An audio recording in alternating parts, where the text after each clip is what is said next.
لیکن یہ جن کو پوجتے ہیں مورتیاں اور بت ہیں، ان کو اللہ رب العالمین جہنم کے اندر داخل کرے گا اور اسے جہنم کی آگ کو روشن کرے گا۔ ہو سکتا ہے کہ عیسیٰ علیہ السلام کے نام پر جو مورتی بنائی گئی ہو اس مورتی کو بھی اللہ جہنم میں داخل کر دے، لیکن جو شخصیتیں ہیں شخصیتیں جہنم کے اندر نہیں جائیں گی۔ انبیاء کرام جو تھے جن کے نام پر، جیسے مکہ کے مشرکین ابراہیم علیہ السلام کو پوجتے تھے، موسیٰ علیہ السلام کو پوجتے تھے، اسماعیل علیہ السلام کو پوجتے تھے، اور عیسیٰ علیہ السلام کے نام پر مورتیاں بنا رکھی تھیں۔ یہ ساری مورتیاں جو پتھروں کی تھیں، یہ تو جو شخصیات ہیں انبیاء کرام کی وہ تو جنت کے بالا خانوں کے اندر ہوں گی، لیکن جو مورتیاں ہیں، جو پتھر اور بت ہیں جنہیں جہنم کی آگ کو روشن کرنے کے لیے ڈالا جائے گا، سکتا اللہ تعالیٰ ان کو ڈالے اس کے اندر، لیکن جن کے نام پر ان کو بنایا گیا وہ تو جنت کے اندر رہیں گے۔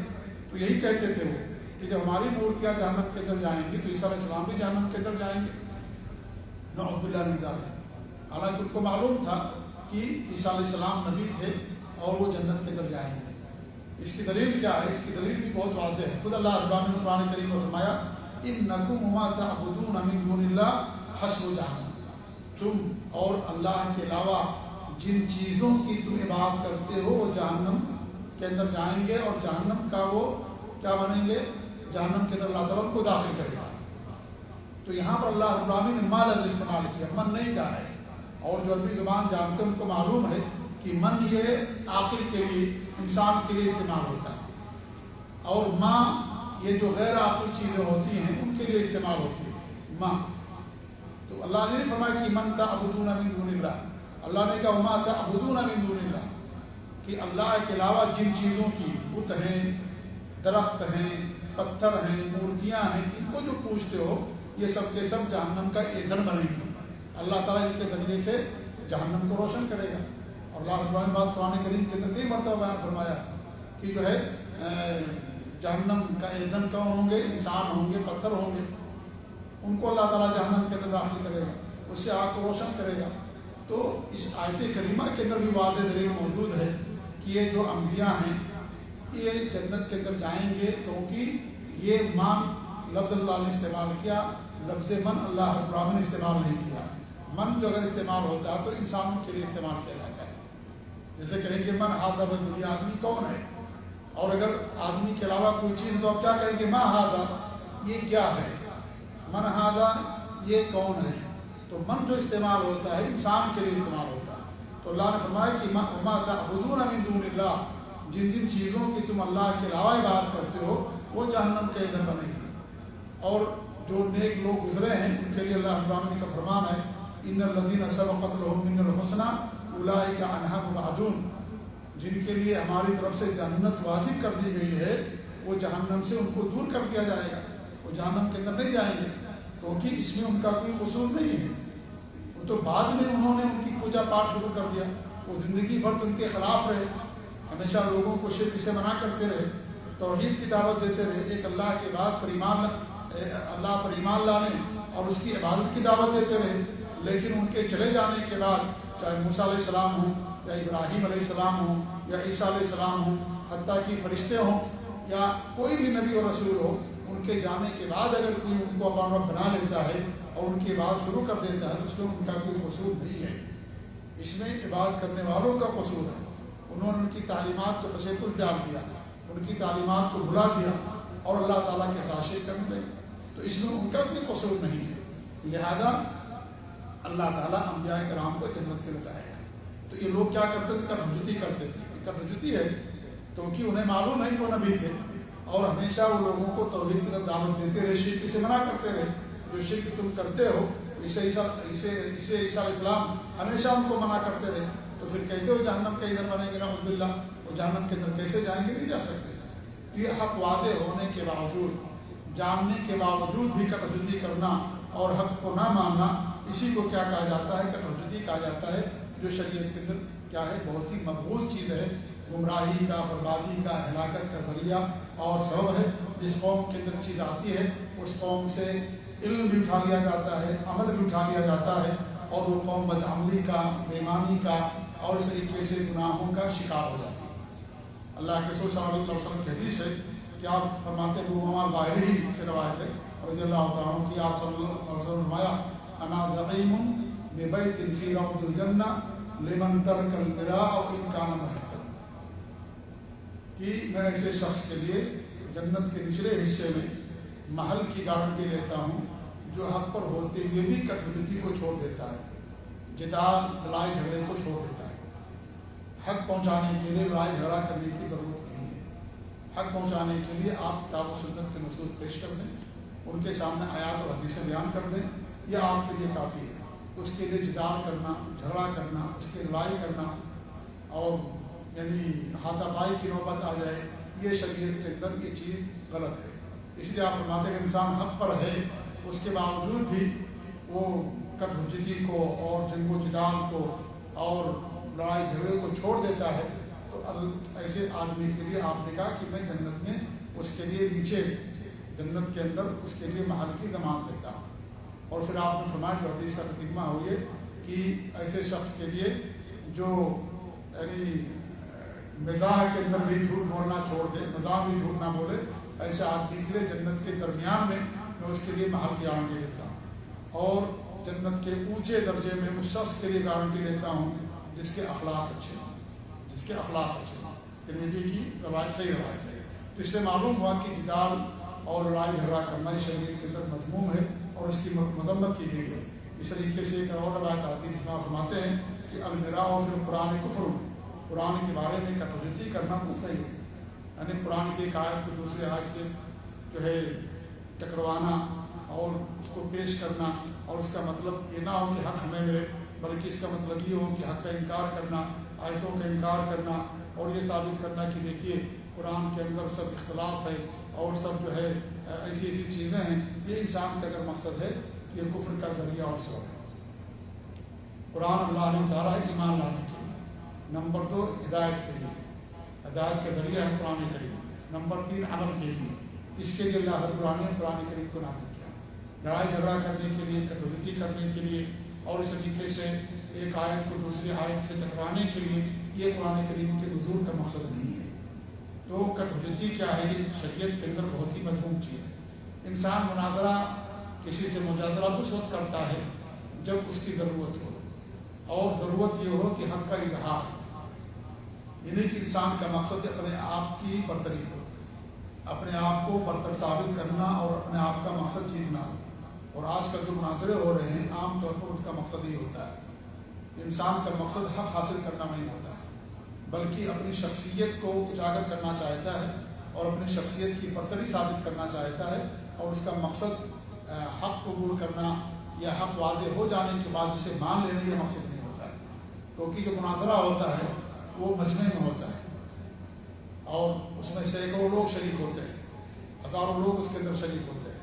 اب ظاہر بات ہر انسان کے پاس ایک نفس ہوتا ہے اور وہ کہتا ہے کہ اگر لوگوں کے سامنے ہماری شکست ہو جائے گی، میں نے اگر قبول کر لیا تو سب کے سامنے ہماری بدنامی ہوگی، ہماری بےعزتی ہو جائے گی، اس لیے مناظرے کا فائدہ نہیں ہوتا ہے، زیادہ بہت کم اس کا فائدہ ہوتا ہے، اور اسی لیے سلف نے، علماء نے مناظرے سے لوگوں کو منع کیا، اور انہوں نے ضرورت کے تحت کبھی کبھی مناظرہ بھی کیا، اگر مقصد یہ ہوتا آدمی کا، سامنے والے کا کہ حق قبول کرنا، اگر یہ معلوم ہو جائے کہ اس کا مقصد صرف کٹوتی ہے اور حق قبول کرنا نہیں ہے، تو ایسے لوگوں سے مناظرہ کرنے سے پرہیز کیا کرتے تھے، نہیں کرتے تھے مناظرہ ان سے کرتے تھے جن سے معلوم ہوتا تھا کہ وہ حق کا متلاشی ہے، حق قبول کرنا چاہتا ہے اور اس پر کچھ اعتراضات ہیں یا کچھ اس کے پاس کچھ اشکالات ہیں، ان کو دور کرنا ہے، اس لیے کرتے تھے۔